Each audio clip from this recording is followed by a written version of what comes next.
Hey everyone, welcome again to my channel. Tonight we're diving into something both curious and unsettling. Mental health in medieval times. What did it mean back then to feel anxious, down, or just not quite yourself?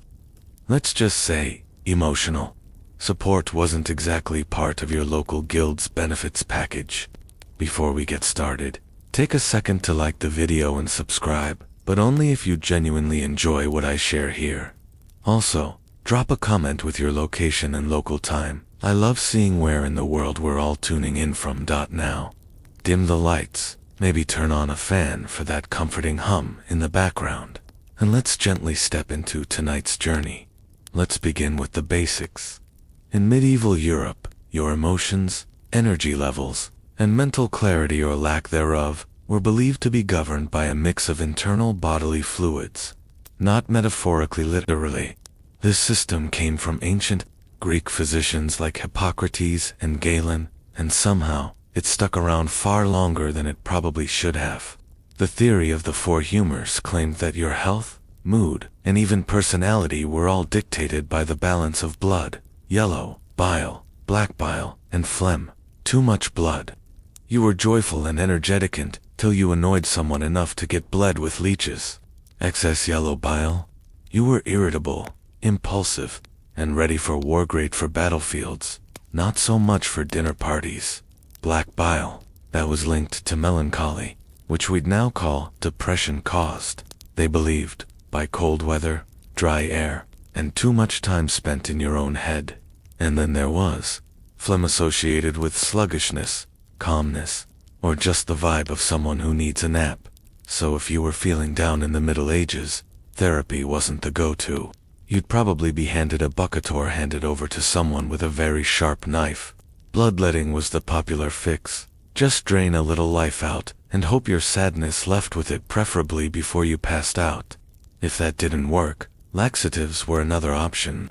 Because clearly, if your heart was aching, the real issue had to be your digestive system. And how did these medieval doctors diagnose you? With questions like, do you feel moist or dry today? Yes, really.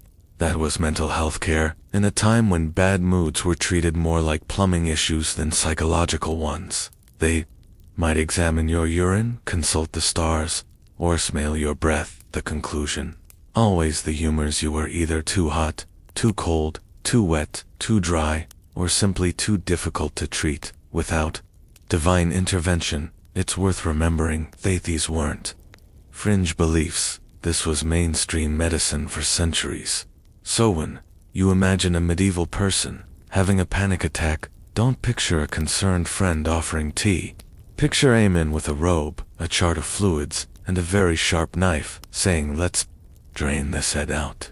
In medieval Europe, if you felt off emotionally, mentally, spiritually, and couldn't blame it on sin, demons, or your neighbor's weird bread, there was Antithorobius culprit. The moon, yes, that bright glowing orb in the sky, was believed to have direct influence over your mental state. The term lunatic didn't come out of nowhere. It comes from luna, the Latin word for moon, and people genuinely believed that too much exposure to moonlight could scramble your brain like an undercooked egg. This wasn't just folk belief.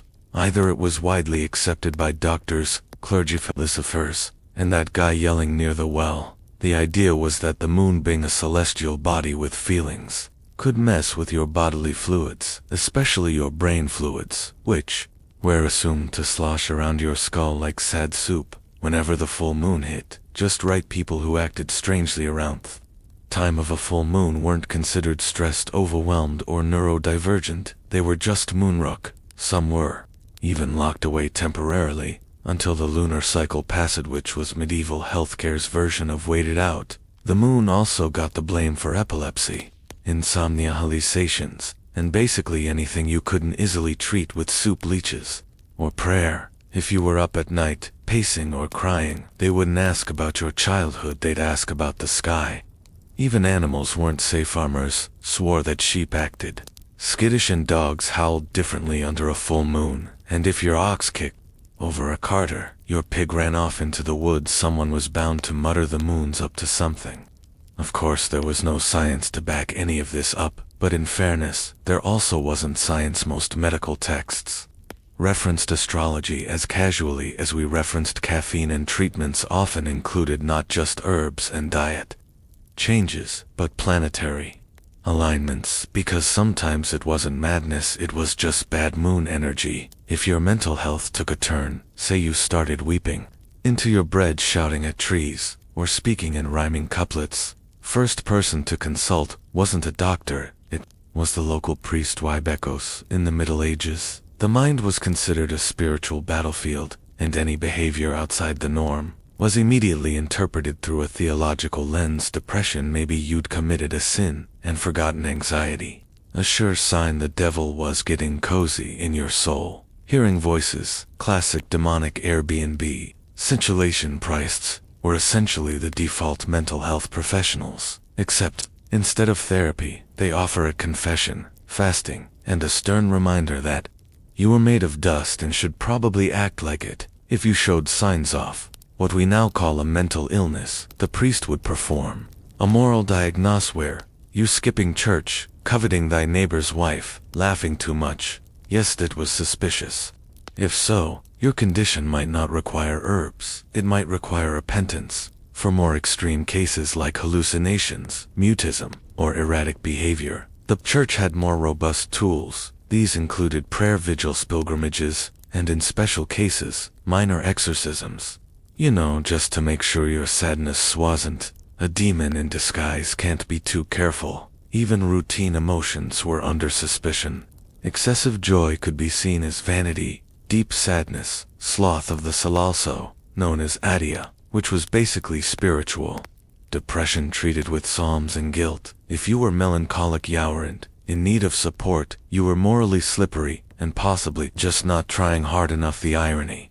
Many people genuinely found comfort in the church's explanations. In a world without neuroscience, the idea that suffering had cosmic meaning was oddly reassuring. It gave structure to chaos. Even if the treatment was a beach and heavy, still, if you had a mental health issue in the Middle Ages, your best hope wasn't compassion. It was a priest with a decent bedside manner and a low threshold for demon accusation. So, you've been hearing voices, having visions, or just talking to your soup too fondly. In today's world, you might get therapy or at least a wellness podcast recommendation. In the Middle Ages, yoga and exorcism, yes, the preferred treatment for many mental disturbances, was not medically a rest but a firm and theatrical spiritual eviction. The logic was simple. Life, you were acting weird, it probably wasn't stress or trauma. It was Beelzebub making himself at home behind your eyeballs, and he wasn't paying rent. Exorcisms came in two varieties. The meaner kind, which was basically an intense prayer circle with holy water and muttering, and the major kind, which was more of a live performance with a cast of one very nervous patient, one heavily robed priest, and a backup choir of concerned monks humming in Latin. The rituals varied, but the essentials remained consistent: chanting, reading scripture, signs of the cross, relics, and occasionally yelling things like "Depart, foul spirit," directly into your face. If you happened to flinch, that was seen as evidence it was working. If you didn't flinch, they just chanted louder. Some records describe afflicted people being tied down, sprinkled with salt, or forced drink holy water. Others were made to fast for days beforehand, which, to be fair, could drive anyone to strange behavior. One unfortunate soul reportedly had demons smoked out of his ears using burning sage, frankincense, and what we assume was a deep misunderstanding of ventilation. And if none of that worked, you were either deemed beyond help or tragically misdiagnosed as simply bi-naturally wicked. Not all exorcisms were terrifying, though. In many villages, they were communal events where people gathered in the town square to witness a good, old-fashioned supernatural showdown. Think of it as medieval spiritual theater part, religious ritual part, entertainment part, neighborhood gossip starter. But in truth, most people who underwent exorcisms weren't evil. They were just overwhelmed, traumatized, neurodivergent, or unlucky enough to have a panic attack near a bishop. Let's say you weren't quite disturbed enough for an exorcism, but still deeply troubling. At dinner, you wept for no reason, forgot your own name on occasion, or spent a bit too long staring at firewood philosophically in this casseur. Treatment wouldn't involve ropes or shouting, just a lot of praying, possibly while being locked in a room. This was known in some circles as the gentle approach to mental health. You'd be told that your condition was spiritual in origin and could be overcome through self-reflection, discipline, and of course relentless repentance. Essentially, medieval mental health care boiled down to, have you tried feeling bad about it? The logic was that suffering purified the soul, so if you were already suffering mentally, clearly you were halfway there. Monks and nuns, genuinely compassionate, others, just chronically overworked, might guide you through periods of meditative silence at prayer, vigils, fasting, and sleeping on uncomfortable surfaces until either the devil left or you forgot what happiness felt like. Some people voluntarily entered monasteries as a kind of medieval retreat center. These weren't quite spas, more like spiritual timeout chambers. You gotta sell a Bible and 8 hours of daily chanting. Occasionally you'd also get stew, whether this helped mental illness or simply masked it with religious exhaustion is still debated. And then there were the relics. Feeling unwell, touch the bone fragment of a saint, trouble sleeping. Sleep near a vial of martyr's blood, sad for no reason. That's what the toe of Saint Euphemia is for. The idea was that holiness was contagious, like kindness or fleas. Now Tobe fair, this was the closest thing to compassionate care in many places. In light exorcisms or beatings, the prayer-based route didn't usually involve injury, just lots of chanting. Enbung told your thoughts were problematic sometimes. Monks genuinely helped people through community quietude and structured routine. Other times they just told you to fast and hope for divine clarity by sunrise. Let's say your condition went beyond moody sighs and occasional candle-staring maybe. You'd started wandering barefoot through town, mumbling about angels or loudly debating theology with barn animals. At that point, the medieval response wasn't a support group, it was a stone room with one window and no doorknob on your side. Enter the monastic cell, or as delicately put it, protective isolation. These cells were tucked inside of monasteries or churches and were considered a form of mercy, emphasis on considered. You wouldn't be chained or tortured, hopefully, but you would be firmly encouraged not to leave, sometimes for years. The space was simple. Bare walls, maybe a straw mat, and if you were lucky, a little window through which food, mostly cold guad, arrived twice a day. Human contact was rare, because the working theory was that your madness was contagious. Emotionally, spiritually, or atmospherically, you weren't entirely forgotten. Though monks might offer prayers for your soul, occasionally, a kindly brother might bring herbs or read psalms outside your door in a tone that suggested you weren't the worst thing they'd seen that week. Sometimes the locked room was not part of a monastery, but an actual public institution, the early versions of asylums. These weren't common until Muklater, but a few existed in medieval Islamic cities, and by the 13th century in places like London and Paris. The goal, shelter, not treatment, and certainly not recovery. Now, to their credit, the medieval mindset wasn't always cruel. Many believed the mentally unwell were closer to the divine, touched by God, or perhaps walking that fine line between prophecy and peculiar behavior. But practically speaking, locking someone away for their own good was just easier than figuring out what to do with them. Families often begged monasteries to take in afflicted relatives, promising donations. In return, the alternative was trying to explain to the neighbors. Uncle Thaddeus was shouting Latin in the cabbage patch again if you were a woman in medieval Europe and found yourself overwhelmed, irritable, or tearful perhaps, after your 11th child, or your 3rd husband, with plague breath. Congratulations. You were probably diagnosed with hysteria. No, diagnosed is doing a lot of heavy lifting here. Hysteria wasn't so much a diagnosis as it was a blanket explanation for this. Woman is behaving in a way that makes men uncomfortably creed. Too much hysteria, not crying enough, suspicious, possibly a witch expressing opinions, ambition, or fatigue, definitely a uterus problem. The term itself comes from the Greek hystera, meaning womb. The theory, and brace yourself, was that a woman's uterus could become unmanned and wander freely about the body, causing trouble wherever it went. That's right, a rogue. Floating womb was blamed for everything from anxiety to chronic sighing somewhere in your abdomen. Your uterus was just doing laps and ruining your day. Symptoms of hysteria included shortness of breath, nervousness, fainting, emotional outbursts, sand. To quote one actual medieval source, too much thought, truly a devastating condition. Treatments varied. A priest might recommend fasting and prayer, a physician might apply herbs, and in some cases, rather awkward manual stimulation was prescribed to calm the uterus, performed by midwives, or in later centuries, by early gynecologists. With a concerning lack of supervision, marriage was also considered a cure. If a woman was single, she needed a husband to settle her womb. If she was married, then obviously, she just needed to be pregnant again. Either way, her mental health was treated with more chores and less restand. If she kept acting strangely, seeing visions, resisting housework, or having too many thoughts in Latin, things could escalate. Some women were accused of witchcraft baits. Nothing screams mental illness like growing herbs and asking questions, but not always bleak. In some cases, women found support from convents, where demands of daily life were lighter, and emotional distress was seen as part of spiritual struggle.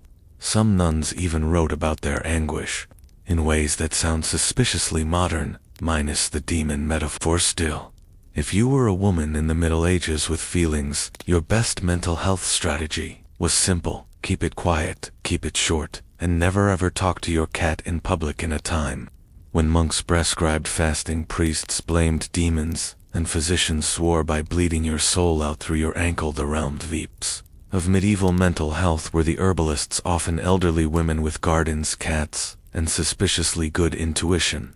These wise women, sometimes called cunning folk, were the unofficial, unlicensed therapists of their day. They didn't ask how your humors were feeling, they asked when it started, how you were sleeping, and whether your mother-in-law was bothering you. Again, their methods were simple: tea, tinctures, and talking thought. The talking part was often disguised as advice about herbs. Iode, sit in a smoky cottage, surrounded by drying plants, and before long you'd be sipping something made of valerian root and lavender while ranting about your neighbor's pig. It was like therapy, bet. It also cured warts. Herbalists treated sadness with calming infusions. Anxiety was soothed with chamomile balm. If you were really distraught, you might get mugwort street, John's wort, or in desperate cases, astef, dose of poppy extract. They called it a sleep aid. You'd call it accidental time travel. Most of these women weren't formally educated, but their remedies were rooted in generational knowledge, observation, and something modern medicine likes to call actually listening to the patient, which unfortunately also made them suspicious to everyone else. The church viewed them as threats. After all, they operated outside the religious system, didn't quote scripture, and didn't insist every problem came from sin. Some towns quietly appreciated them, others accused them of witchcraft if they got too popular, too effective, or too confident in public. Still, they were often the only source of comfort for people suffering from what we'd now call depression, trauma, or plain old burnout. If you were lucky, your village herbalist knew how to blend calming herbs, light a protective candle in, tell you that no, you weren't cursed. You were just tired and underappreciated. Their treatments perfect? Of course not. Sometimes they rubbed onions on your feet, but compared to being locked in a stone room, or yelled at by a monk holding a goat skull, the herbalist's brooch was practically holistic luxury. So far we've covered prayers, isolation, and a charming herbalist with an herbalist's license issued by no one. But medieval mental health had one more tier of solutions, the truly imaginative ones, the kind that made you wonder if the physician was just winging it based on dreams and pantry contents. Let's begin with the dead owl treatmentees.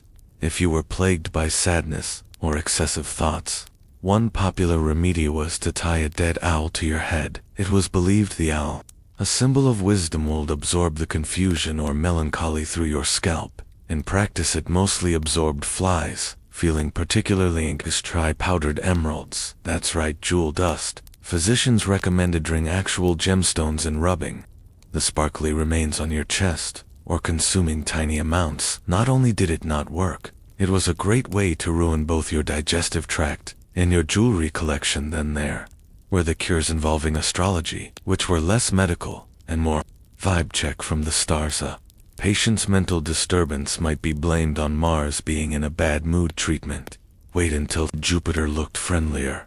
One medieval medical manual suggested wrapping the sufferer in wolfskin during a thunderstorm to scare off the madness. Another recommended whispering into the left ear of a black dog, and then letting it run away with your sorrow, like a very sad, very hairy therapy courier. You could also find remedies involving smoked herbs stuffed into pigeons, which were then waved near your head. No one's quite sure what this was supposed to do, but it was very aromatic and quite annoying to the pigeon. And if none of that work had, there was always pilgrimage, the all-purpose medieval solution to everything. Pack your sandals, grab a staff, and walk hundreds of miles to a holy site. With any luck, you'd either find spiritual peace, or at least get anal blisters to distract from your emotional state. These oddball cures remind us that medieval medicine wasn't entirely malicious, just wildly misinformed, often experimental, and occasionally bird-based. And hey, if nothing else, they gave people hope, which in those days was about as close to Prozac as it got. Every medieval town, big or small, seemed to have that guy, you know, the one dressed oddly, muttering to himself, sometimes blessing chickens, sometimes cursing puddles. The town madman. And strangely enough, society didn't always lock him away or call for holy water. They just let him be in an age when mental health was misunderstood at best and feared at worst. This was oddly possible. With visible mental illness, weren't always banished. They were often absorbed into daily life, tolerated like unpredictable weather, or that one goat who thinks he owns the street, the madman or madwoman. Though women were sadly more likely to be accused of witchcraft, held a peculiar place in the medieval social order. Not quite a threat, not quite a joke, and occasionally revered in some towns. These individuals were even seen as touched by God, or given a grudging respect for their unpredictability. If they spouted cryptic phrases while staring into the sun, people assumed it was divine prophecy, or just Wednesday. They were usually given a nickname: Old Will the Wanderer, Mad Meg, Tom, Fool. You'll notice these sound suspiciously like pub names, which says a lot about how much people drank while pondering me. These individuals often lived on the fringes, sleeping in abandoned mill church porches, or literal barrels. Duoin-style townsfolk would sometimes give them food, or shoes, or just a wide berth. Children were told not to stare, which of course meant they stared constantly. Accordingly, their strange behavior would lead to small acts of charity. A baker might leave out crusts, a blacksmith might repair a bent walking stick. Medieval communities, for all their superstition, could be surprisingly complex, especially when guilt and the fear of eternal damnation were good motivators. Bet if the madman's behavior got too loud, too violent, or too unsettling, patience ran out. Then came the priests. The isolation, or worse, tolerance, had limits, especially if the afflicted stopped being amusing and started being inconvenient. In modern times, we understand that depression is a complex condition involving brain chemistry, life circumstances, and sometimes just terrible Mondays. But in the middle, if you were feeling persistently low, tired, or like life was a slow-motion mudslide, congratulations, you were guilty of Asaya. Idea wasn't seen as a mental health issue, it was classified as a spiritual failure. One of the original deadly sins before sloth eventually stole its thunder and got top billing. Asidia was sadness at divine good, or in more practical terms, spiritual apathy, lack of joy, and the general medieval version of lying in bed, staring at the ceiling. Monks were especially prone to this condition, which they poetically called the noonday demon. Picture it: a monk supposed to be copying psalms, staring at a wall, wondering what the point of it all is in today's world. Call it burnout. In the 12th century, it was a moral crisis requiring urgent rebuke and possibly more prayer beads. Sufferers of acedia weren't offered comfort. They were told to pray harder, work more, and stop being selfish. Depression wasn't a condition. It was laziness with branding. If your soul didn't feel joy, it was your foe. Maybe you hadn't repented hard enough. Maybe you were secretly proud. Maybe, and this was the nuclear option. You were letting Satan win, and if you dared to express your sorrow out loud, you weren't just pied, you were viewed as contagious. Sadness could spread. It was like emotional mildew, and monasteries didn't want it soaking into the walls. Lay people weren't immune either. If you couldn't find joy in your toil, it wasn't because you were exhausted or grieving. It was a sign that you needed to go to confession, and maybe build a shed out of guilt. Ironically, some writings from monks who battled acedia sound remarkably modern. Descriptions of numbness, fatigue, restlessness, even suicidal thoughts. But instead of therapy, they prescribed fasting and mental cataloging your sins in alphabetical order. In a time when most people owned 2 shirts, and one of them was infested with fleas, you'd think laughter would be encouraged, a little joy, perhaps a cuckle, to get through the plague-filled, mud-splattered, leech-happy nightmare that was daily life. Think again. In medieval Europe, laughter wasn't always a sign of happiness. It was often considered a moral red flag.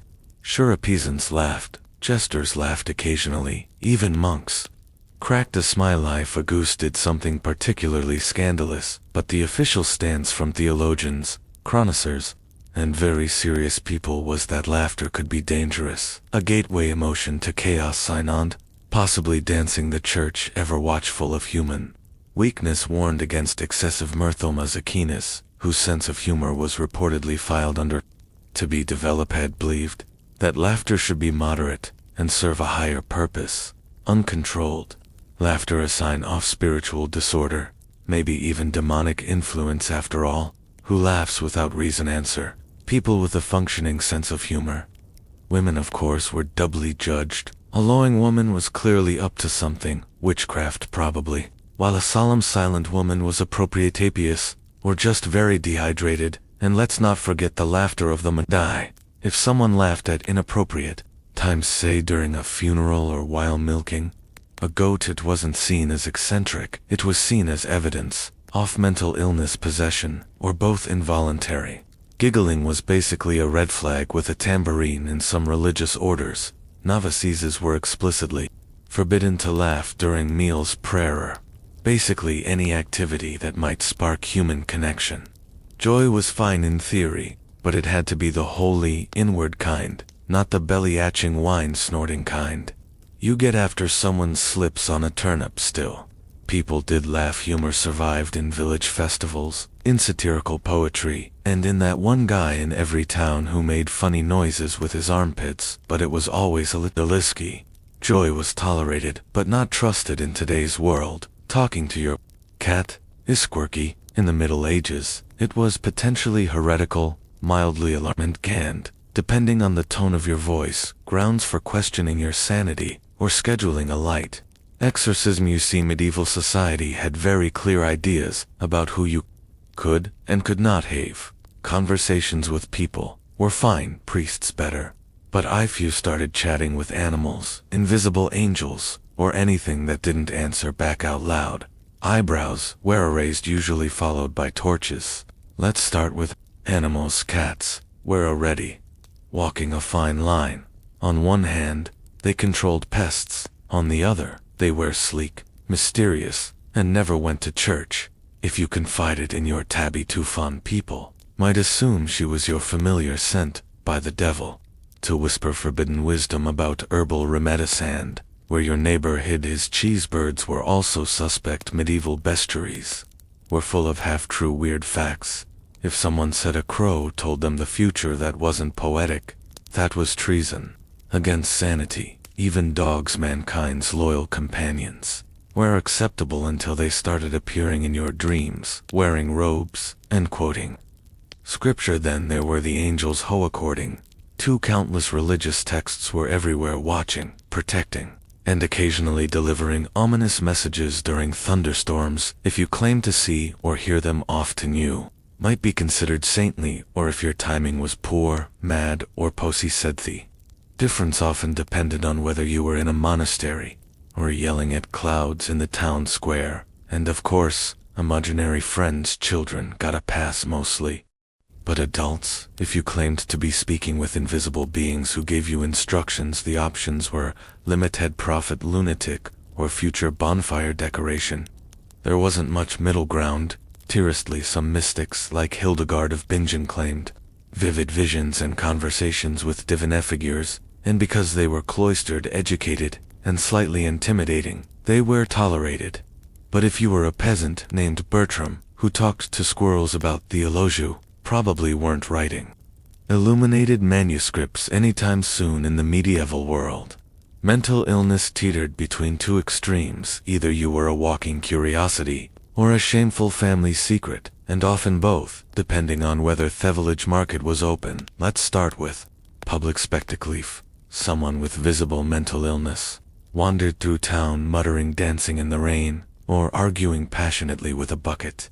They might attract attention, not scorn. In fact, they could become a fixture of village life, like the bell tower, or that one goat that always escaped people, would watch, whisper, maybe even laugh, not out of cruelty. Well, not always, but out of a weird blend of amusement and fear, because deep down, everyone worried that could be me next week, if I get hit on the head, or eat spoiled eel pie. In some places these individuals were known as natural fools, a term that sounds insulting, but was weirdly affectionate by medieval standards. They were seen as innocent, almost childlike, and sometimes believed to have been touched by God, fate, or just a very unfortunate moon phase. You could end up with food, shelter, and a nickname. Wasn't ideal, but in a world without therapy, it beat being locked in a tower. But for families, not so charming if your relative was quietly struggling, maybe depressed, withdrawn, or plagued by what we'd now call anxiety. It was often handled as a private matter, which in medieval terms meant don't talk about it ever. Shame was a powerful social currency, and a troubled mind in the household could reflect poorly on the whole lineage. Some families kept afflicted members hidden, others sent them to monasteries or pilgrimage routes, hoping divine geography would work. Where herbal tea had failed in some sadder cases, people were disowned interiorly, especially if they were seen as disruptive or, worst of all, embarrassing at weddings. Public mental health care barely existed. Shame filled the gap where support systems should have been. No clinics, no community outreach, just a mix of whispered prayers and pretending everything was fine. By the end of the Middle Ages, somewhere around the late 15th century, give or take, things started to shift, not quickly, not gracefully, but if you squinted hard now, you could spot the early signs of humanity inching toward compassion, one confused scholar at a time. For one, philosophy and science began to sneak into the conversation, thanks to Arabic medical texts preserved and translated in places like Spain and Sicily. Western Europe was reintroduced to ancient Greek thinkers who, while not exactly modern psychologists, had at least considered that the human mind wasn't just a demonic puppet. Show scholars started to flirt with the idea that madness could stem from imbalances in the body, not just scenes or sorcery. Physicians began to write treatises discussing melancholy and mania, with slightly fewer biblical quotes and slightly more anatomy.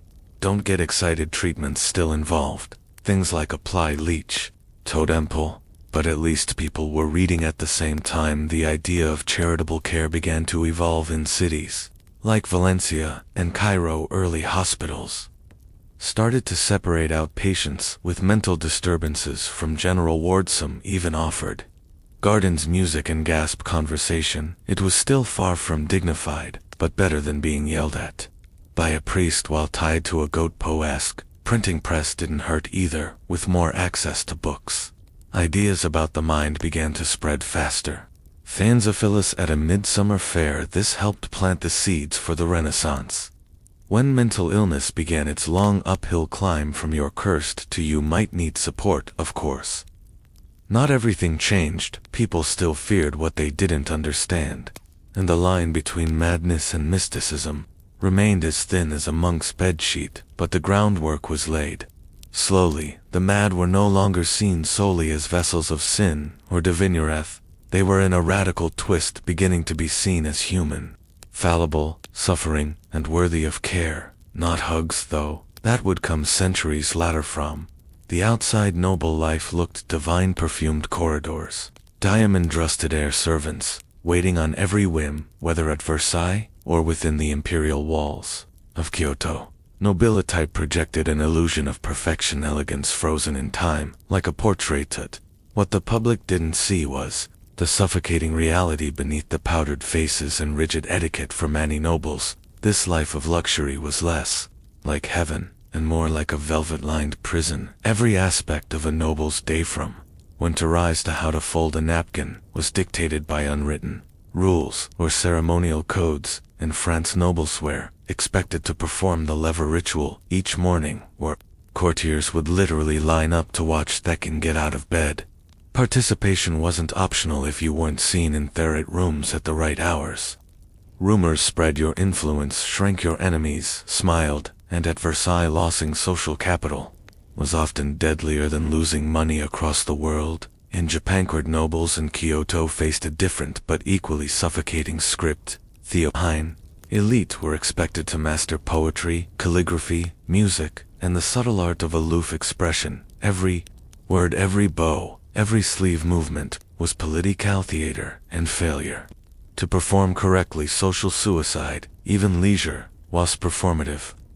A ball wasn't just a party, it was a test of alliances. A walk in the garden might be a silent battlefield of glances and veiled insults. You weren't simply living your life, you were playing a role in an eternal play, where the audience was everyone and the stakes were your legacy. And yet few nobles escaped, because thievery, privileges that made them admired, also kept them chained. Inheritance, loss-earned marriages, debt obligations, and the constant surveillance of rivalsmen.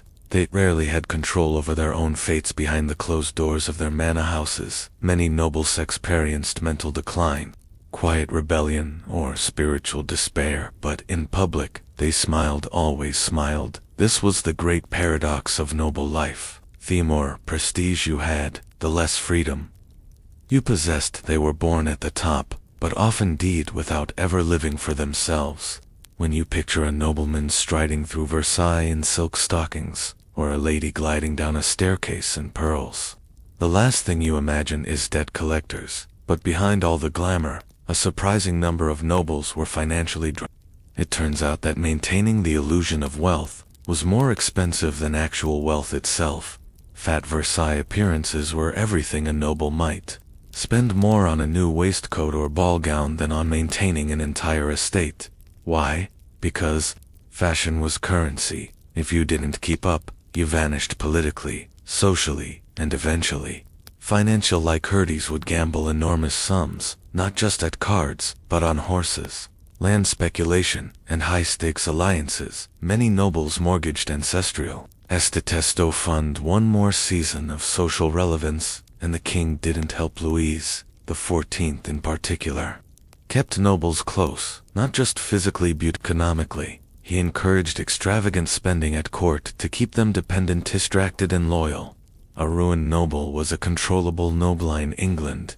The aristocracy wasn't much better off. During the Georgian era, lords and ladies often lived in opulent townhouses in London, financed entirely on credit. Tailor, wine merchants, and milliners were expected to wait months, sometimes years, for payment. Entire families balanced on the edge of collapse, hoping their daughter would marry a wealthier man, or that some distant cousin would die and leave them a title and a working estate. Meanwhile, in Russia, nobles were granted vast lands populated by serfs, and yet many were still cash poor. The wealth was liquid lavish. Lifestyles in Moscow required constant borrowing. Pawn shops, discreetly handled tiaras and sabers, family jewels were sold under candle light behind locked doors. Japan's noble class fared no better during periods of peace, as the samurai class shifted from warrior to bureaucrat. During the Tokugawa era, many nobles found themselves ceremonial, but irrelevant. Stipends shrank, costs remained. Some took side jobs, yes, actual jobs in poacher schools, or estate management. to keep up appearances, but admitting financial hardship was a dishonor. So debts piled in secret. The lesson: nobility wasn't about financial stability, it was a both performance of wealth, and often that performance came at a soul-crushing cost. Scandal was the unofficial second language of the nobility.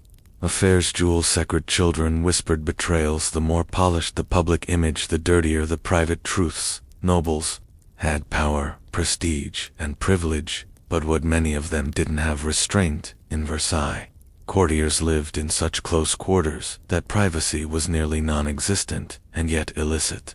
Liaison flourished. Queen Marie Antoinette was endlessly accused of romantic entanglements, whether with Swedish nobles or her inner circle of ladies. Many of these rumors were false, but they stuck because everyone knew someone who was doing exactly that. The court practically ran on gossip, and scandal wasn't just tolerated, it was currency. Your name in someone else's bedroom could either elevate your influence or ruin your bloodline. Meanwhile, over in England, aristocratic reputations were shredded in salons and gambling houses.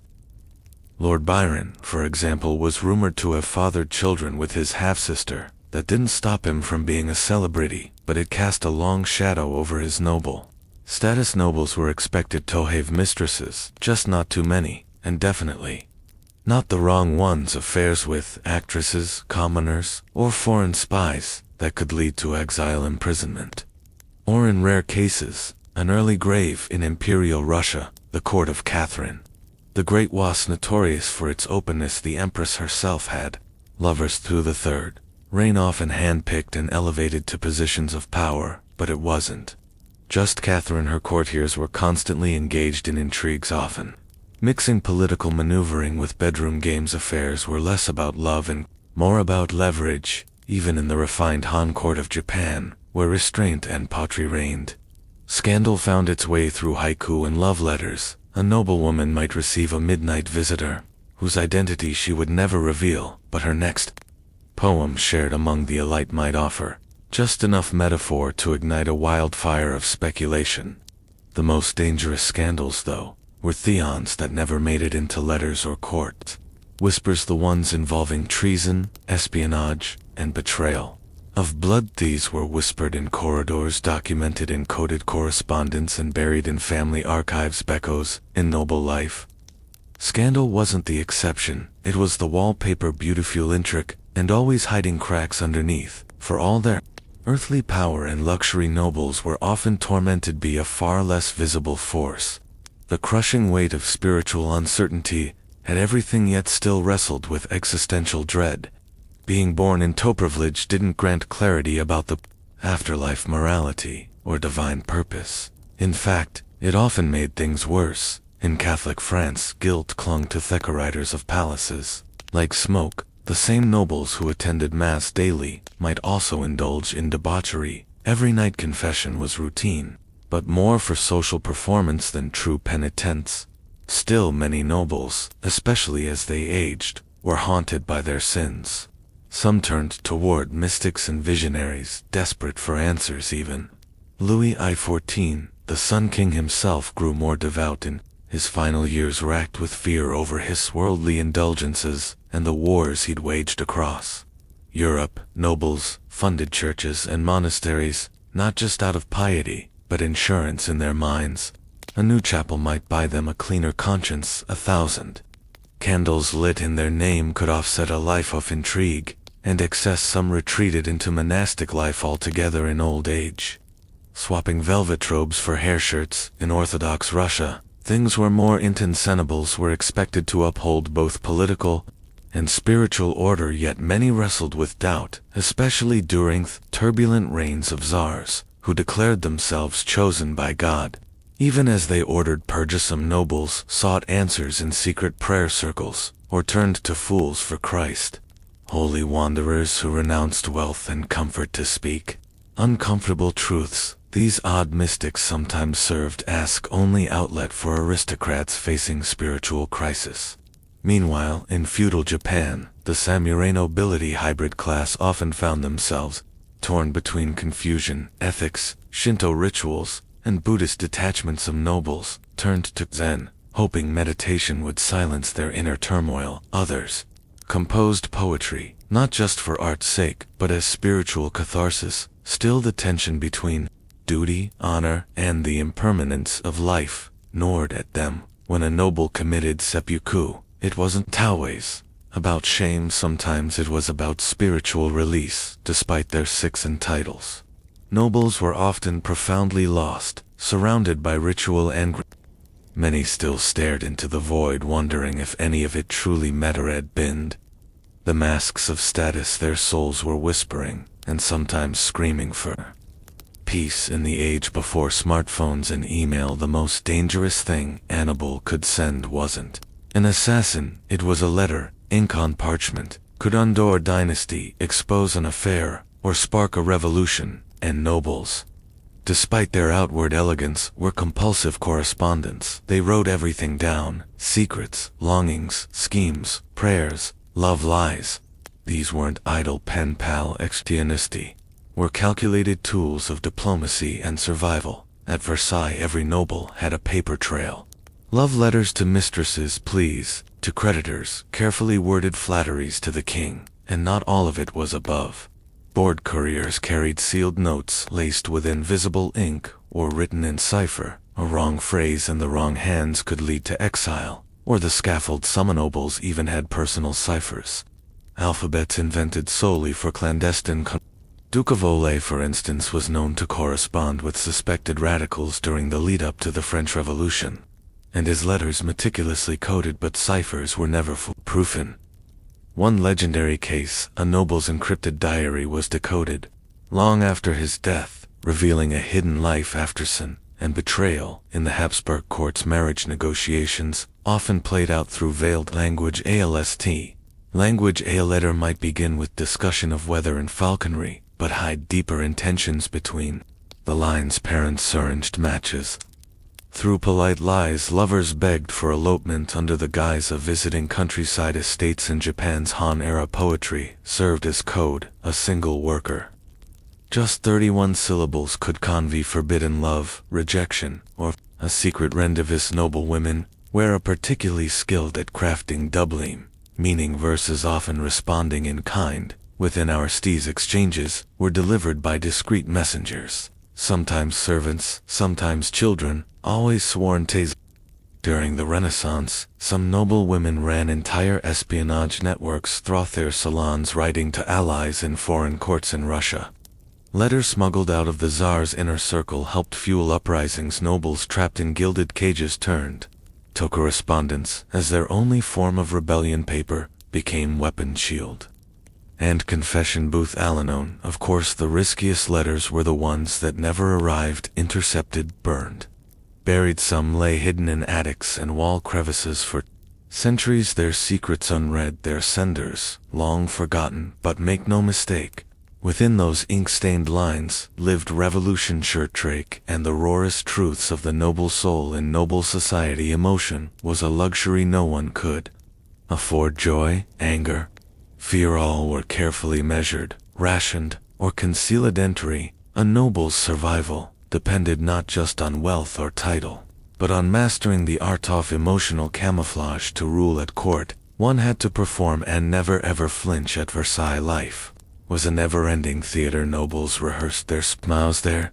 bows, their silences. A raised eyebrow could signal support, or sabotageteers were reserved for funerals, and even then, only if the cameras of courtly judgment were watching. The goal was simple: Project Elegance, hide the chaos. Those who failed were branded untable, hysterical, or worse, unfit. This emotional choreography was learned. Young noble children were taught to speak only when spoken to display pride without arrogance, and to suppress grief until it could be written about in private diaries. Meltdowns were not just embarrassing, they were political images. A single outburst could be remembered for decades and used as ammunition in future rivalries. In Han court, nobles were even more refined in their restraint. Public emotion was seen as vulgar. One's true feelings were shared only through metaphor, in poetry, gestures, or carefilikosin silences. A noblewoman's sleeve might carry more meaning than her words. A fan open ed halfe could signal heartbreak, a single cherry blossom plucked too early. Desperado survive, one had to master subtlety as fluently as language in England. Nobles kept a stiff upper lip, a scandal could be quietly swallowed, with a brandy butt never spoken of behind closed doors. Journals wept for them, volumes of suppressed rage bound in leather and sealed away in desk drawers. Mentalness, grief, shame, all of it was hidden behind ballroom smiles and military posture. Some cracked under the pressure. There are records of nobles who snapped mid-dance or collapsed during ceremonies, later confined to asylums or sent away to recuperate in remote estates. Buffy were whispered tragedies. The show, after all, had to go on, because in the grand masquerade of nobility, emotions were a liability. Masks weren't just for balls, they were daily attire, and behind every bow, every compliment, every elegant laugh there was often a storm raging, perfectly concealed bend silk. And etiquette. To be born noble was to inherit not just land and titles, but expectations so heavy they could crush the spirit from the first breath. A noble child was less a person and more a vessel for legacy. Every decision they made was haunted by the demands of their ancestors and the judgment of generations. Yet unborn in France, sons of dukes and counts were groomed like ricey horses. Their futures were mapped out in ledgers and family trees. Marry this eyes, befriend that prince, don't embarrass the bloodline. Their lives were a continuation of a strategy that had started long before they were born, and often won. They had no power to alter. Even the women were pawns in the family chessboard. A duchess's value was often measured by the strength of her dowry, and the purity of her lineage. England's aristocracy had similar burdens. Firstborn sons inherited estate, the debt, the staff, and the responsibility of ensuring the family didn't fall into disgrace or worse, trade.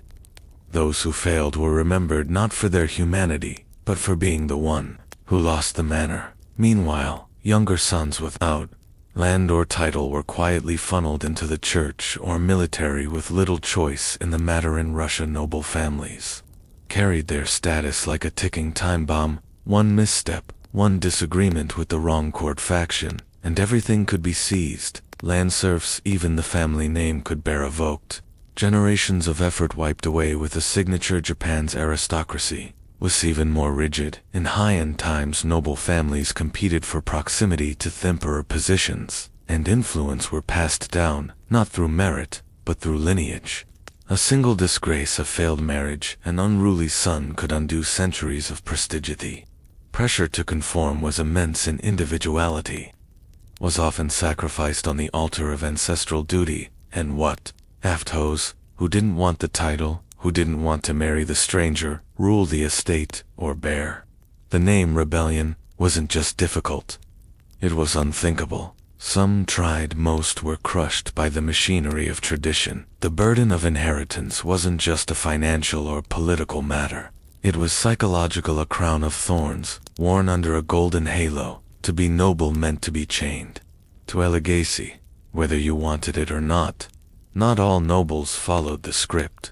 Beneath layers of etiquette and centuries of family pressure, some cracked and others resisted, but rebellion among the nobility wasn't always dramatic. There were no peasant uprisings here, no flaming torches, just coy, subversive acts, tucked into corners of palaces, hidden behind locked doors, or disguised as tradition. In Versailles, where conformity regnait supreme, rebellion took on strange forms. Some nobles chose not to attend Thekin's elaborate mourning ritual, a grave offense that signaled independence, dared to wear colors out of fashion, or commission portraits that didn't flatter a few, scandalized their families by marrying for love, not alliance. These small gestures in the world of court politics were explosive. In England, some aristocrats defied expectations by turning to art and literature. Lord Byron didn't just write poetry, he lived a life that mocked every expectation of noble restraint. Cross-dressing, traveling with lovers, courting Parliament, his life was a rolling provocation. Less flamboyant nobles simply vanished to the countryside, retreating from London's social obligation. Shit alone could be interpreted as rebellion, a refusal to play the game. In Russia, quiet dissent took more dangerous forms. Some nobles supported revolutionary ideas under the radar, disguising radical philosophy, salons as harmless poetry gatherings. Others helped serfs escape, or gave them education's treasonous acts. Under the Tsar's rule, these weren't loud revolutions, but quiet betrayals of a broken system. Japanese nobles had even subtler means of rebellion. A poorly timed poem, a gift with a hidden insult, refusing to shave one's head in mourning. All of these could be read as rejection of ritual. Some noble women resisted their arranged marriages by falling in love through poetry. Subtle, yet scandalous. Others withdrew into religious life not out of piety, but protest. And then there were those who simply disappeared. Nobles who faked illness to avoid court, who buried themselves in dusty libraries, pretending to be too engrossed in astronomy or Bodhi to deal with courtly nonsense. Their retreat wasn't weakness, it was defiance. These rebels rarely made history books, but their choices, however quiet, chipped away at the illusion of perfect obedience. Not all nobles followed the rules. Some whispered no, and that interworld was louder than any scream. For all the grandeur and posturing, nobility was obsessed with one thing above all: legacy. Not the kind you feel, the kind you can engrave, paint, parade, and pass down. Portraits in oil, family crests, etched into marble. Vast estates, with names longer than some novels. Every ball, battle, and patrol was part of an unending project to be remembered by others. The uncomfortable truth: most of them weren't. Yes, we remember the monarchs, the kings who launched wars, the queens who lost their heads, but the average noble forgotten their elaborate rituals, their infighting, their expensive shoes, vanished like breath on glass. What remains are fragments, unsigned letters crumbling, estate walls, cryptic mentions in estate ledgers. The grand story of the aristocracy isn't one of eternal glory, it's one of selective survival. In France, the revolution didn't just end lives, it erased entire bloodlines. From portraits were defaced, names were banned. The aristocracy, who obsessed over how history would view them, were instead swept away by it. Some survived, sure, by changing names, hiding jewels in fireplace bricks, or fleeing to foreign courts, but their legacies were not what they had intended. They became cautionary tales, not immortal sanguines. Nobles fared better, legally protected, Landrick, institutionally, yet even they were not immune to irrelevance. Once buzzing estates now sit in ruined, dust covers tapestries that once cost fortunes. The great names, many dissolved through scandal, poor marriages, or just time. A line with no heirs is a legacy with no future. In Japan, the aristocracy was eventually replaced in importance by the military class, the samurai and shogunate. The elaborate poetry, the court rankings, the ceremonies faded, and though a few families traced their roots to ancient noble houses,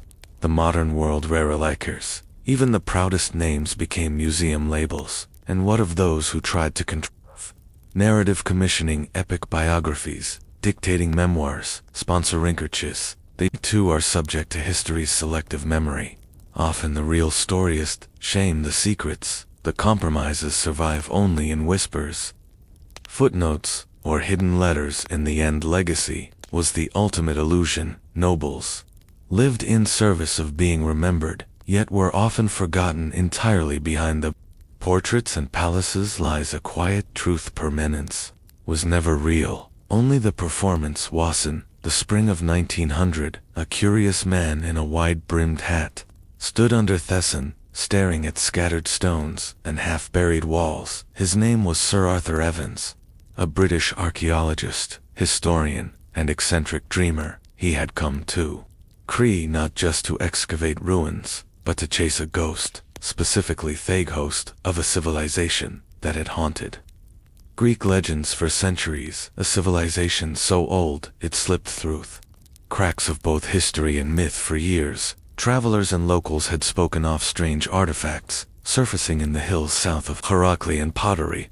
older than Mienian, strange glyphs no one could read in ruins that didn't quite match any known Greek style. Evans was convinced that these were the traces of a Bronze Age people, older than Homer, older than Athens, who had once ruled the Ion. Then came the moment that changed everything on a plot of land, known as Kefla Hillavans, and his workers unearthed a massive structure buried beneath centuries of dust and rubble.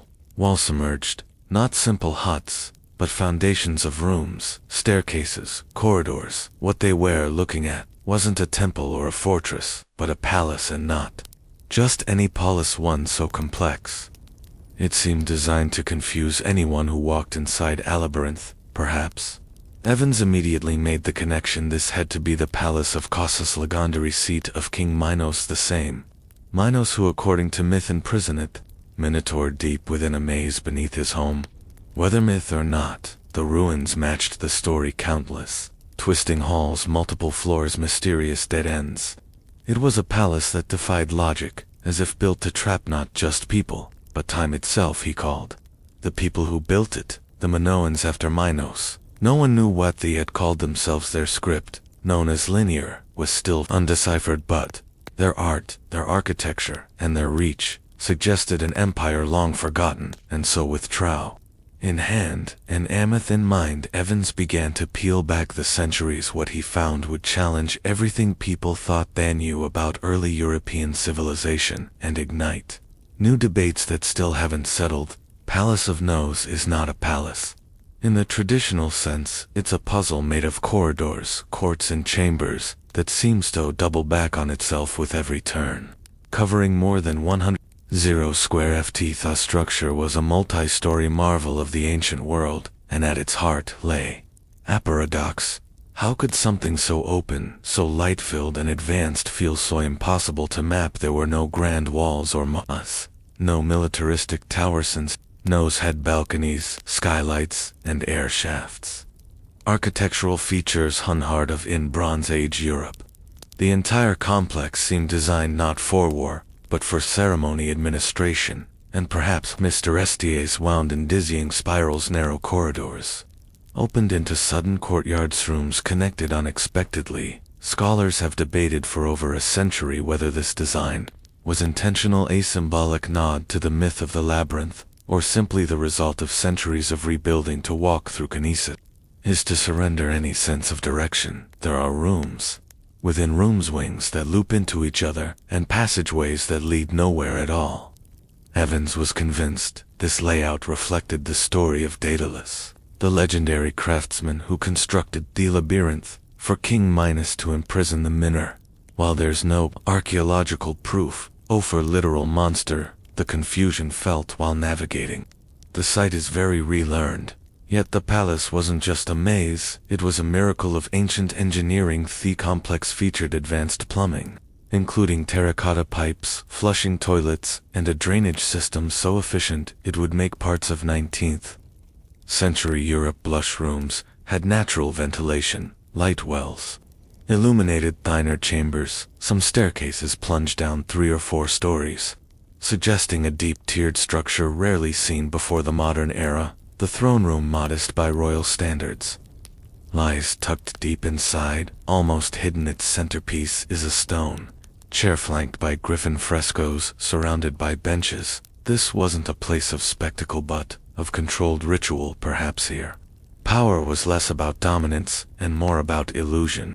Mysticism, or religious awe, wasn't built to intimidate, it was built to mystify. Whether you were a trader, priestess, or foreign envoy, one truth was certain: once you entered, the palace swallowed you whole and made you forget the path you came from. Though the stone walls of Nosari crumbling, its colors still speak. Buried beneath volcanic ash and time, the palaces fresco emerged as some of the most vivid, enigmatic, and advanced artworks of the ancient world. Unlike the rigid, militaristic art of later Greek or Egyptian civilizations, the Minoan fresco burst with movement. Aftensers, dolphins, bulls, and goddesses. They didn't just decorate rooms. They told stories, hinted at rituals, and revealed a civilization that seemed to love life, beauty, and rhythm. One of the most iconic images from Cannabis is the bull leaping fresco, a young figure somersaulting over a massive bull in an elegant, impossible arc. Was this real? Was it myth? Historians have debated it for over a century. Was it a ritualistic, a religious offering, or simply a metaphor for taming chaos? regardless of fits, meaning the image captures something essential about Minoan life, a dance, with danger with grace at its core. Elsewhere, the walls bloom with lies and crocus monkeys, and bird spirals and waves. In the Prince of the Lily fresco, a slender youth, with flowing hair, and an ornate crown struts, with ceremonial confidence. Thaw. Evans initially identified him as a prince. Modern scholars aren't sure the figure may represent a priest, or even a goddess. Gender in Minoan art is fluid, symbolic, and still deeply mysterious, and like many ancient civilizations, the Minoans didn't focus their art on kings, wars, or conquests. There are no depictions of battles or slaves. Instead, there are scenes of celebration, of nature, of sacred rites. Women are central, not in the background, but front and center. Bare-breasted priestesses with elaborate skirts and coiled hairstyles perform rituals, suggesting thought. Women may have held significant, even dominant religious roles in Thecklers. Deep reds, blues, and whites still cling to the plaster after thousands of years, defying time. The vibrancy of the artwork hints at a society that not only valued aesthetics, but understood their emotional power. These weren't just pretty paintings, they were symbols of cosmic order. Human joy and spiritual reverence in the Palace of Gnosis. Walls didn't just see history, they sang it in pigment and pattern. The Minoans painted a world of motion, mystery, and meaning. Among the many enigmas of Gnosis stands out above all the prominence of women. Unlike many contemporary societies where women were confined to the margins, the Minoans placed them at the center, literally and symbolically. Their images dominate fresco figurines and ceremonial scenes, hinting at a civilization where female power wasn't hidden, it was celebrated. In the central court and sacred chambers of Gnos, depictions of bare-breasted women in flounced skirts and ornate heads appear again and again. These weren't submissive figures tucked behind kings, they were front and center, arms raised in blessing, holding serpents, surrounded by symbols of fertility, animals, and divine energies. Scholars believe many of these women were priestesses, intermediaries between the mortal and divine, responsible for Aversian rituals that touched every aspect of Minoan life. One of the most famous artifacts from the palace is the snake goddess figurine, a woman with a piercing gaze holding serpents in both hands with a feline perched on her head. Was she a deity, a high priestess, a representation of female sovereignty? We may never know, but her image tells us volumes about the spiritual hierarchy of Knossos and who may have stood at its peak. In contrast to the pharaohs of Egypt or the kings of Mycenae, no clear Minoan male ruler has ever been identified in the art. No grand statue of a king, no battle scenes glorifying a warlord. It's led many scholars to suggest that Minoan society may have been matriarchal, or at least unusual agrarian for its time. Women likely held power in both religion and possibly governance, guiding seasonal festivals, managing temples, and performing state rituals. Even the architecture reflects this. Balance rooms believed to be used by high-ranking women with direct access to shrines, light wells, and private staircases suggest they moved freely through the palace. Some fresco depict women gathering in ceremonial processions, dressed in their posture commanding, not differential in Gnos. Femininity wasn't confined, it was divine. Whether as priestesses, leaders, or symbols of renewal, women weren't secondary to Minoan culture. They were the culture, its voice, its vision, and possibly its soul. Konos was not just a royal residence, it was a stage for the sacred. Every corridor, courtyard, and chamber seemed temples with spiritual intent. From underground crypts to sun-drenched altars, the palace was built not merely for living but for communing with the divine. And while no Minoan holy book survives, the architecture itself whispers of rituals that shaped their world. Palace featured dozens of small shrines and ritual rooms, many of them tucked into secluded corners or carved deep below the ground. These weren't places for mass worship. They were intimate, mysterious, and likely restricted to the priestess elite. One chamber, often called the lustral basin, features a sunken, tub-like structure at the base of a narrow staircase, not meant for bathing, but likely for purification rites. Perhaps initiates descended in silence cleansed by symbolic waters before entering sacred ceremonies. The central court, vast and open to Vesky, was likely the heart of public ritual here. Hundreds might have gathered for seasonal festivals celebrating fertility, renewal, or the turning of the year. The rhythmic sound of drums, the twirl of dancers, the chants of priestesses. Kossos was alive with ceremony, and always present in thrice rites was the bull, that powerful symbol of energy, virility, and the natural world through the palace. Bull horns, stylized and massive, were placed at top walls and entrances. These horns of consecration, as Evans called them, marked sacred thresholds paired with the bull leaping imagery found in fresco. It's clear that this animal held deep religious meaning. Some believe a live bull may have even been part of certain rituals, not in brutal sacrifice, but as a partner in a spiritual performance meant to mirror the eternal dance of chaos and order. Theobald axe or labyrinth was another symbol often associated with sacred spaces in Gnosis, found carved into pillars and walls. It may have been a tool, a weapon, or a divine emblem. Its frequent pairing with female figures further supports the idea of a goddess-centered religion. No temples in the traditional sense exist at Gnosis. Instead, the palace itself was the temple. Every stairwell a procession, every chamber a chapel at Wasa, place where the spiritual and political were one, and where sacredness was woven into the very walls amid the fresco altars and labyrinthine chambers of Konos.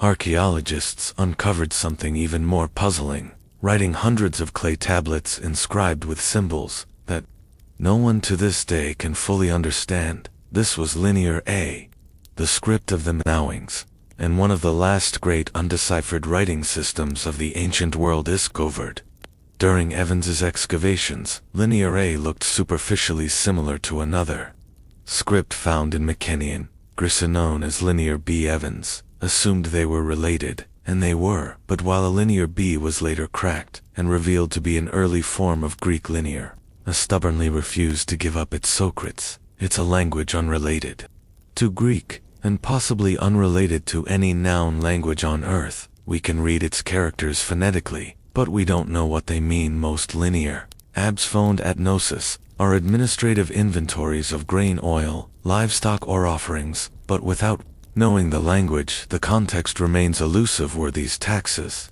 ritual offerings, march accords? No one can say with certainty. The Manawans wrote for over 500 years, and yet we still can't understand a single full sentence. This linguistic blackout gives Konos its dreamlike quality. It's like listening to music through a wall. You can sense the rhythm, energy, the intent, but the lyrics are forever muffled. We can see their rituals in art, their architecture in stone, but their thoughts remain sealed. Linear A was written with a stylus on soft clay, then baked by accident, preserved only because the palace was destroyed by fire.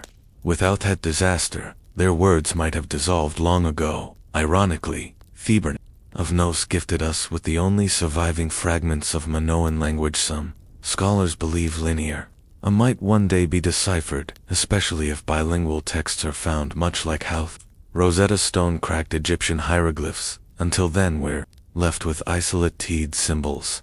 A man, a bull, a jar, a sun. Meaningless, and yet hauntingly familiar. Calmness, for all its color and complexity, speaks to us in silence. Its language as it's just beyond reach, reminding us that some of history's greatest voices still wait to be heard, buried not in earth. Bhutan. Mystery, the Palace of Gnosis. Once a beacon of art, architecture, and ritual, did not vanish in a single cataclysm. Its fall was not swift but layered, a slow unraveling of a civilization whose power once seemed eternal, and like so many ancient collapses, the truth behind Gnosis' downfall is a tapestry of fire, water, and whispers of war. Around 1450 BCE, something changed suddenly across Kremanoan. Palaces and towns began to burn. Konos, curiously, did not fall immediately. Instead, it was reoccupied, but the fresco changed. The writing on the clay tablets shifted from linear A to Linear B, not Minoan, But Mycenaean Greek this suggests that them Chinians, the rising power from the mainland, had either invaded or taken control peacefully after a catastrophe weakened the Manawan's waiter, the method. Nos was no longer ruled by its native people. One theory points to the eruption of a volcanic explosion on the island of Santorini, just north of Crete, around 1600 BCE. This cataclysm was one of the most powerful in recorded history, devastating the region with earthquakes and tsunamis. The resulting chaos may have crippled the Minoan economy, wrecked their ports, and weakened their influence, leaving them vulnerable to invasion or internal collapse. Others argue for a gradual economic and political decline as trade routes shifted and rivals grew stronger. The centralized power of kenosis may have fractured the palace, once buzzing with activity, became more administrative.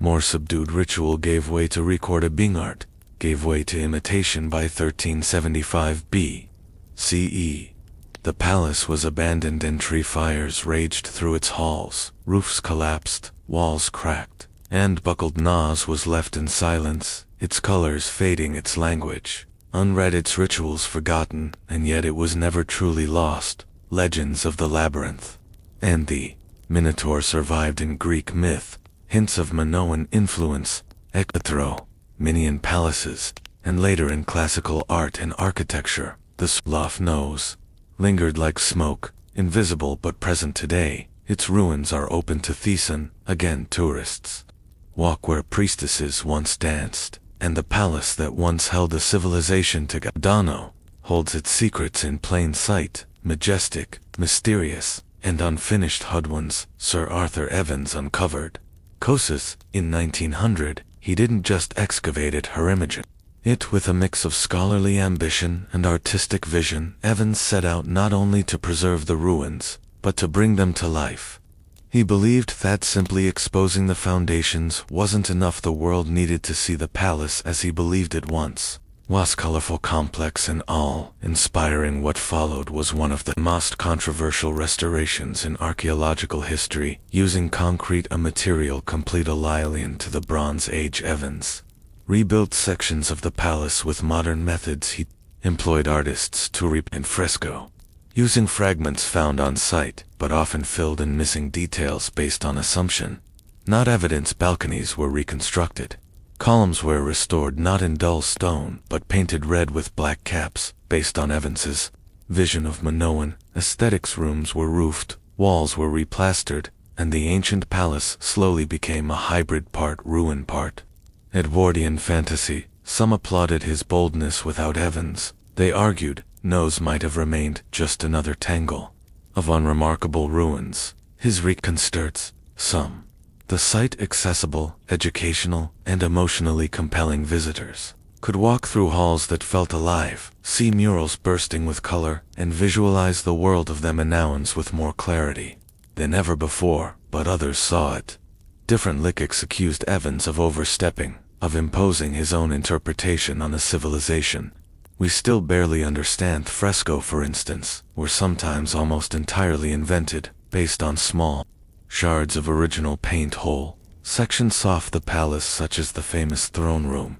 may have been assigned functions they never had by shaping the ruins. Tomach myth. Evans may have blurred the line between archaeology and storytelling. Todi Nos is both a marvel and a monument to the complexities of historical reconstruction. Evans' vision cannot be separated from the site. His concrete structures still stand, his artistic interpretations still color the walls, but visitors walk through with a dual awareness of what the Minoans might have built and what a passionate archaeologist believed they did in trying to bring Nos back to life. Evans may have given us two palaces, one ancient buried in the earth, and unimagined, standing boldly above it today. The Palace of Nos stands not only as a ruin, but as a bridge between myth and history, imagination and evidence.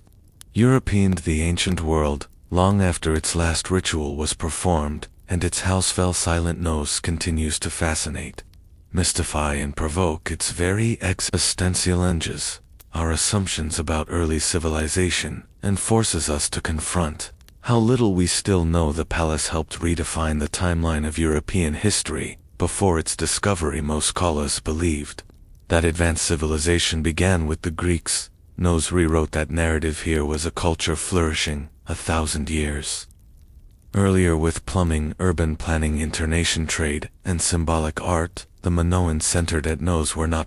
They were sophisticated, expressive, and deeply spiritual buttnesses. Legacy is inseparable from its mythology for millennia. The story of the Minotaur in the labyrinth was dismissed as fiction, a fable to frighten or entertain, and yet when a palace with hundreds of rooms, corridors that looped and twisted, and symbols of bulls carved into stone, the line between myth and history, blurred perhaps. The legend was not invented but remembered, filtered through generations, until only fragments survived in modern times. Kosas has inspired not just scholars, but writers, artists, and architects.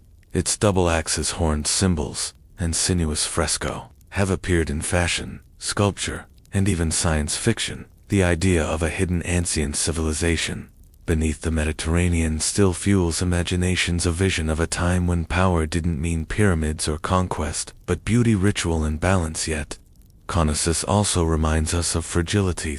Palace fell, its language was lost, its people vanished, and its meaning, its real original purpose is still debated. Every interpretation is a mirror reflecting not just the past, but what we want to believe about it. Walk its halls today, and you stand where priestesses once prayed, dancers once twirled, and children once laughed. You stand at the heart of the oldest palace in Europe, a place that lived between sunlight and shadow, between architecture and mythos. May never give up all its secrets, but in its silence, it still speaks of the mystery, memory, and the deep labyrinthian path of civilization.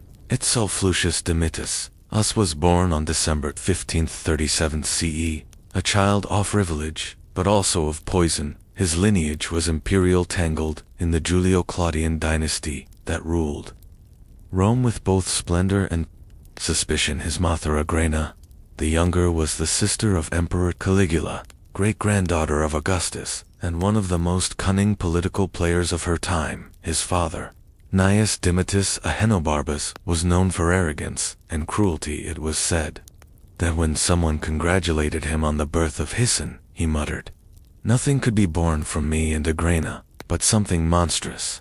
Whether that was a prophecy or just bitterness, time would tell. At just 2 years old, Nero lost his father to dropsy, or possibly to poison in a Rome where alliances were fatal, and ambition was a blood sport. Agrena now found herself a widow, with a child, and no real power, but she was patient. She watched as her brother Caligula spiraled into tyranny, and was murdered by his own guards. She kept quiet, as Claudius, the stammering bookish uncle, was lifted to the purple robe. Then she made her move.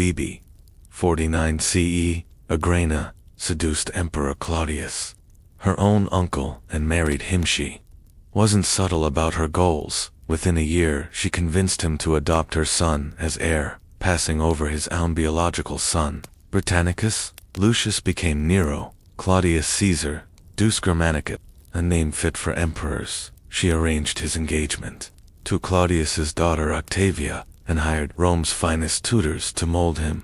Chief among them was the Stoic philosopher Seneca, who tried to shape the young man into a noble ruler from the outside. Nero was being groomed for greatness, educated in rhetoric, poetry, philosophy, and music, learned how to command a crowd, recite Homer, and manipulate public opinion. But Agrena still held the reins. She appeared beside him in ceremonies, ordered his household, and made it clear Woe truly wielded power. Nero's rise wasn't born from destiny. It was engineered by a mother who saw herself as empress long before her son ever wore a crown, and within that gilded nursery of ambition and manipulation, the seeds of a chaotic reign were quietly planted. In 54 CE, at just 16 years old, Nero became Emperor of Rome. Claudius, his adoptive father, had died officially of illness, though many suspected poison, and the prime suspect, Agrena. She had long grown impatient with waiting, and when Claudius began reconsidering his biological son, Arshiak, the mushroom's legend said, were the delivery method the food of the gods. Some joked darkly, and perhaps the food of murder. With Claudius dead, Nero was rushed into power. The Roman Senate approved, the Taurian Guard applauded and agreed triumphantly. Behind him, dressed in gold and flanked by guards, the real architect of the regime. But she hadn't raised an emperor. She had built a puppet. In the early months of Nero's reign, Rome prospered. He gave generous bonuses to soldiers, held public games, and promised a return to Augustan value spend. The scene's governance was handled by two key figures: Seneca, the philosopher tutor turned speechwriter, and Burrus, the pragmatic head of the Taurian Guard. Together they steered narrow, complex decisions while maintaining a veneer of noble restraint. But Agrana wasn't content to stay in the wings. She expected to rule beside her son, and when Nero began asserting his independence, tensions exploded. At first, the battles were subtle. She'd demanded to appear on coins beside Nero's image, something no Roman mother had ever done. She intruded on state meetings. She walked into the Tenant chamber. Uninvited, she reminded Nero constantly who had made him emperor. Young emperor chafed.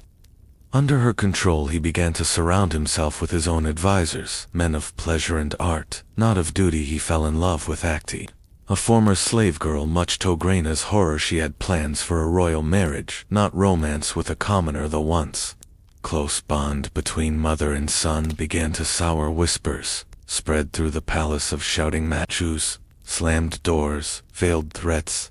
Agrana, once revered as the empress maker, now seemed a looming threat. Rome had given Nero a throne, but Agrana held the leash, and Nero was beginning to reach for the knife. His reign had begun with promise, poetry, and applause, but behind the curtain, a family tragedy was already brewing, one that would stain the imperial purple with blood.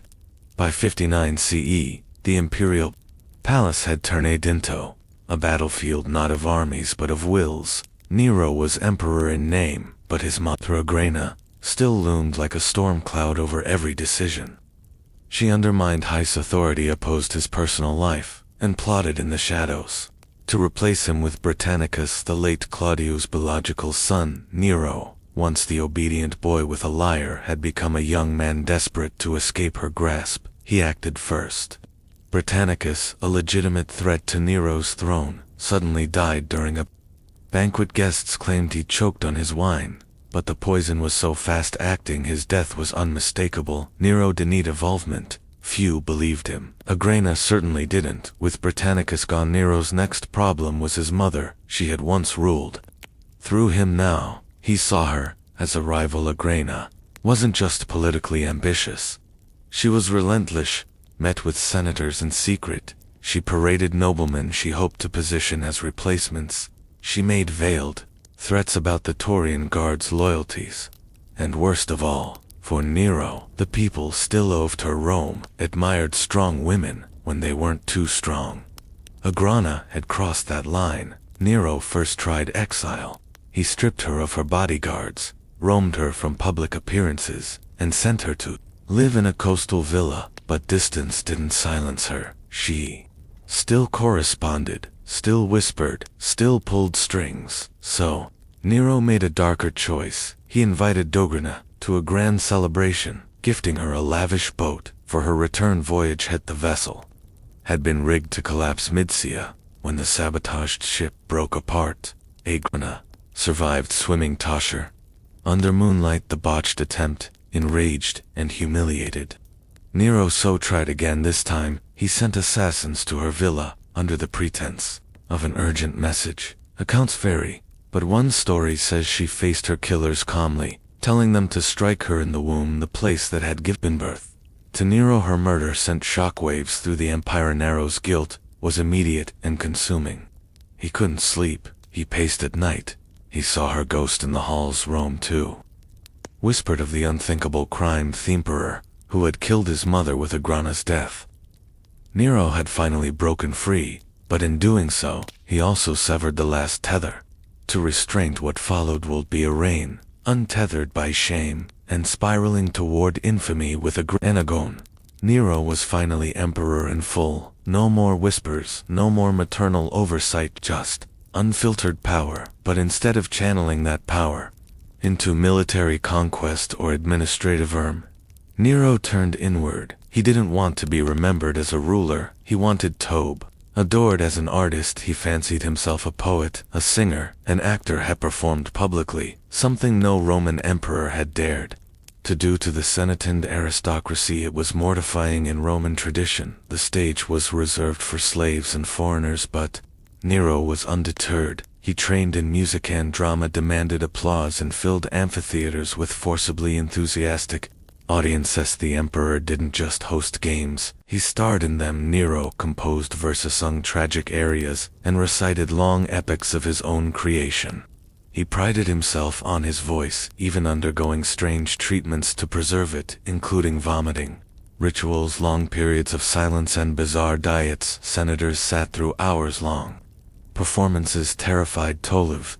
Their seats not clapping could mean exile, or worse. He also threw resources into building theaters, sponsoring athletic contests, and redesigning Rome to reflect his ascetic tastes. He introduced Greek-style games like the Neronia, a blend of Olympic sports and theatrical competitions, where, unsurprisingly, Nero always won first prize. His obsession with performance spilled into foreign policy. On a trip to Greece, Nero insisted on competing in every artistic contest at the Olympic Games. He took part in a chariot race with 10 horses, instead of the standard 4. He fell off his chariot mid-race but was still declared the victor. Why? Because he would have won had he not fallen, a triumph in Nero's eyes. Yet even as he indulged in these creative fantasies, the empire groaned. Administrators were neglected, governors sacked it. Without oversight, the provinces grew restless, but Nero didn't care. He went trying to be another Augustus or Tiberius. He wanted to be Orpheus, Apollyon, maybe something even greater, a god of music with absolute power. To the Romanolite, he was becoming a national embarrassment, but to the masses, given games and endless entertainment, Nero was a living spectacle, a flawed god on stage, singing over the cracks in his collapsing empire. In July of 64, a fire ignited near the Circus Maximus. Within hours, flames surged through the city like a divine curse. The streets of Rome, narrow, overcrowded, flammable, became a furnace. For 6 days and 7 nights, the capital of the empire burned. By the end, 10 oft cities, 14 districts were reduced to rubble. Thousands were homeless. Templesham's marketplaces gone. And where was the emperor? Rumors flew. Some claimed Nero had watched the blaze from a tower, strumming his lyre and singing of Troy's destruction. Others swore he had ordered the fire himself to make room for a new palace. Nero denied both, and in truth, he wasn't even in Rome when the fire began. But when he returned, he acted with theatrical flair, opening his private gardens to refugees, organizing emergency food deliveries, and funding reconstruction. The whispers persisted. People needed a scapegoat, and Nero, ever the dramatiste, gave them one. He blamed the Christians. They were already mistrusted, a strange sect of Jews who worshipped a crucified man and refused to honor the Roman gods. Nero accused them of arson and began a persecution so brutal it would echo through the centuria. Christians were torn apart by dogs, crucified, and most horrifyingly burned alive to serve as torches for Nero's garden parties. It wasn't justice, it waste heater by firelight. Meanwhile, Nero unveiled his true ambition, the DOA, or Golden House, on the ashes of central Rome. He began constructing a pleasure palace of unimaginable extravagance, with artificial lakes, gilded walls, revolving dining rooms, and ceilings that sprinkled perfume. It was a monument to indulgence. A colossal statue of himself, the Colossus of Nero, was planned to tower over it all. Too many Romans. This confirmed their suspicions. Nero hadn't just let the city burn. He had used the fire as a blank canvas. He had erased old Rome to paint a new one starring himself. But Nero saw it differently. In his mind, he was destroying, he was creating, he was remaking Rome in his image, dramatic, divine, and unforgettable, in trying to immortalize himself through art and architecture. Nero scorched the earth and lit the fuse of his own downfall. As Nero's reign dragged on, the applause began to fade, and the fear took its place. The emperor, who once danced across the stage, now paced palace corridors, in a state of growing paranoia. He saw enemies in every shadow, conspiracies.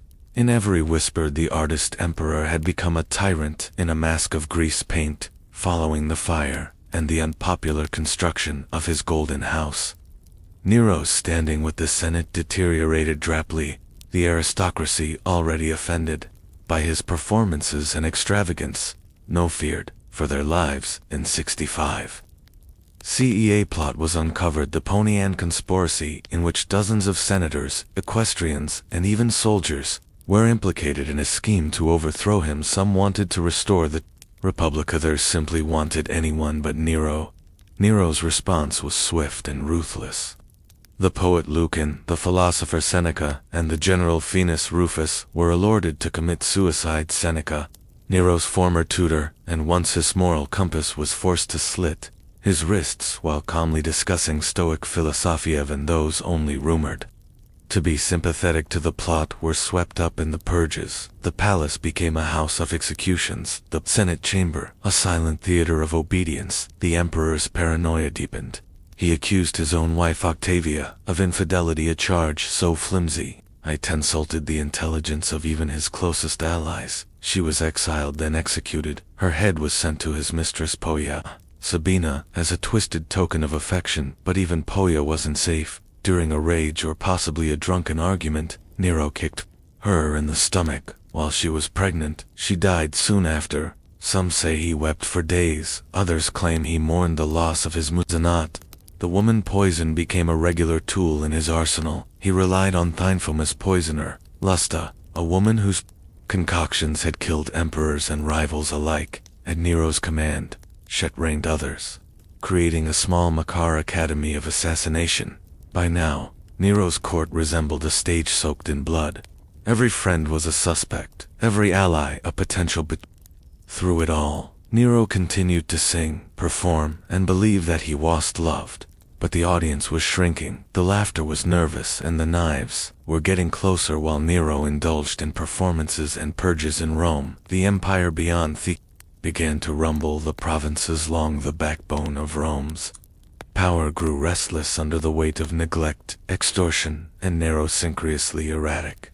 Rule taxes were high, governors were corrupt, and military prestige had eroded in distant corners of the empire. Patience wore thin, and rebellion stirred. The first crack came from the east in 66.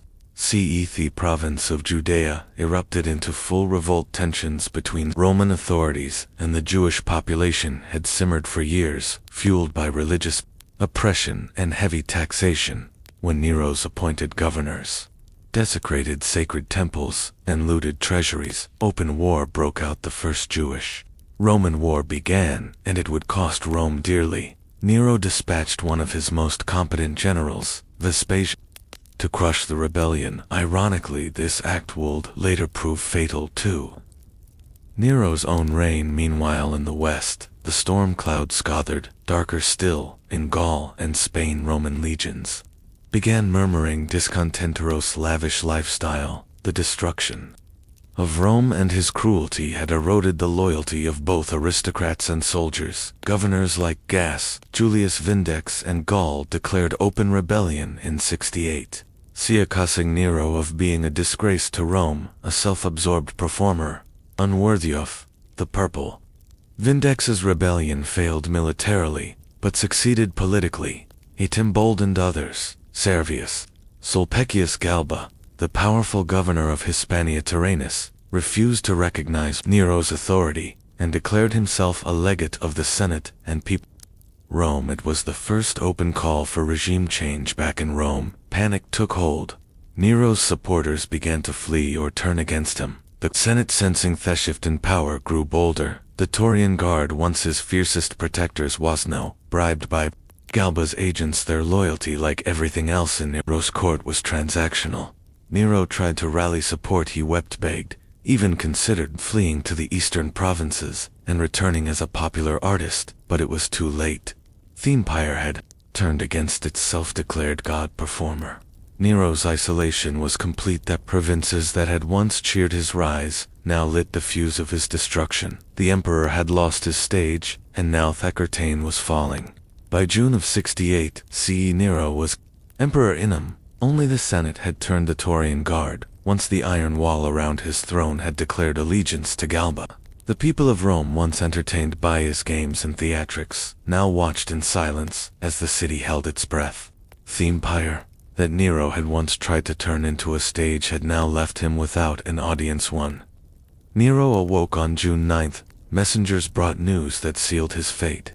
The Senate had declared him a public enemy. He was to be arrested and executed by his traditional Roman method, the pool, or being beaten to death while naked, his head clamped in a forked stick. The same man who once performed to adoring crowds now die humiliated and alone. Panicked, Nero fled Rome, in disguise, dressed in rags, and accompanied by a few loyal freedmen. They took refuge in the villa of his former secretary, located in the countryside outside the city. There, in a dark, overgrown garden, the last Julio-Claudian emperor hid in a ditch, listening for the sound of approaching horsemen. In his final hours, Nero's obsession with legacy did not fade. When he heard hoofbeats in the distance, he reportedly cried out, "What an artist is in me!"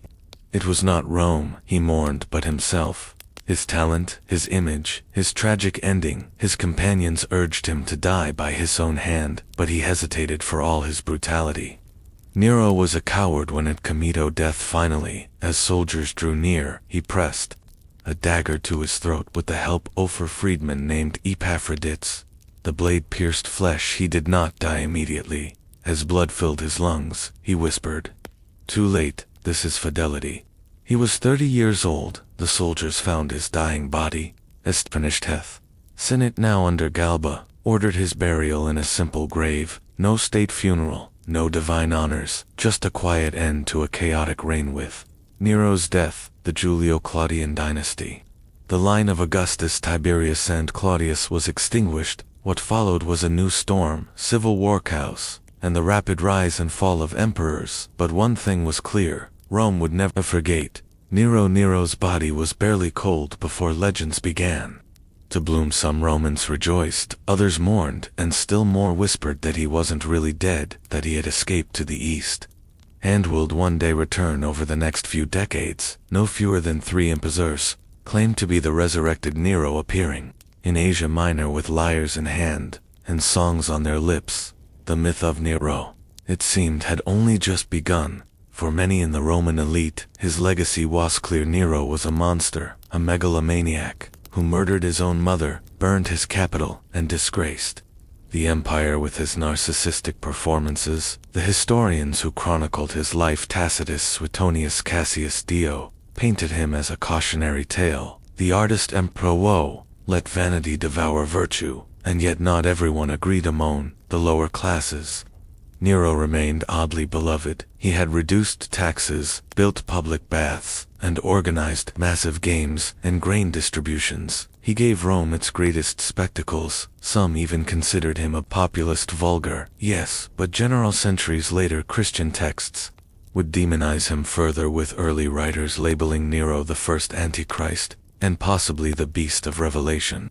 He was remembered not just as a bad ruler, but as a cosmic villain. Still, there was something magnetic about Nero's story. He was not the calculating tyrant that Tiberius or Caligula had been. He was theatrical, flamboyant, impulsive, often absurd. He ruled like a man in a permanent dream, casting himself as poet, god, and tragic hero, all at once. Even his death felt like a scene from a lost Greek tragedy. In later centuries, artists, playwrights, and filmmakers would resurrect Nero as a symbol of fallen grandeur, a ruler too obsessed with beauty to bear the ugliness of power. His name became shorthand for excess and decline, a lesson in what happens when ego eclipses empire. But perhaps Nero's strangest legacy is this: he made power performative. Understood centuries before mass media that image could be as strong as policy, that if you controlled the narrative you could